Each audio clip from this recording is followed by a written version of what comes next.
Toyota's system of lean manufacturing, low cost, and high quality production has become the holy grail for factories worldwide. But one Japanese company has reaped stunning results by adopting an extreme form of the so-called cell system of production and flouting the conventional wisdom about achieving economies of scale.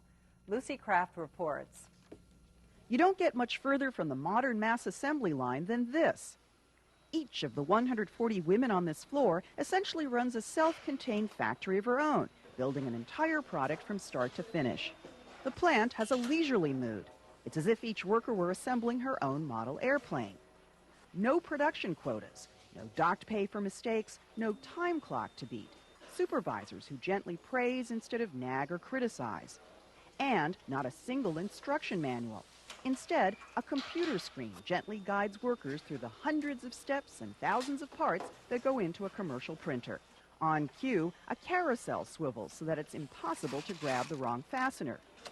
Sensors make sure the proper power tool is used and that no screw is left unturned. The system is so user-friendly, it has cut training time down to almost nil. At first it was hard making something by myself.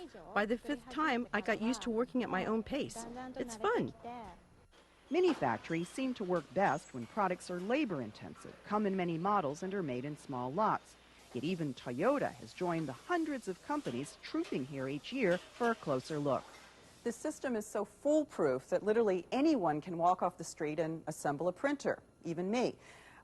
First we see here that I need a 2.0 screwdriver, which is this one, and I need a bunch of screws. I need 4, but I'll take a little bit extra. It doesn't matter because the system will tell me exactly how much I need to be using. And according to the diagram, I'm supposed to insert screw here. It's that easy. People are not robots. Any work that can be performed by robots, we give to robots. These workers are doing jobs only human hands can do, so of course we have to take good care of them. It wasn't always a love fest at Roland DG. In fact, just a few years ago, assembly workers were branded as careless and lazy, blamed for an epidemic of defects. But the real culprits, the company decided, were convoluted instruction manuals and a workplace routine so numbingly tedious that it seemed designed to manufacture failure. In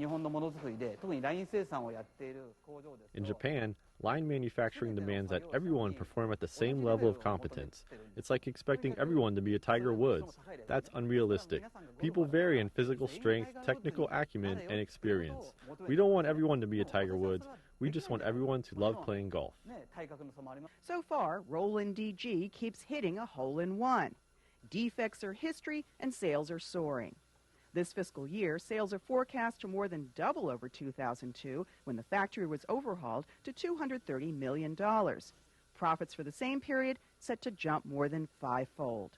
Japan is facing a skilled labor shortage. In future, in order to get and keep the best workers, Japanese companies will be forced to adopt measures like these mini factories within a factory, where pampering workers is just good business sense. Lucy Kraft, Nightly Business Report, Hamamatsu City, Japan.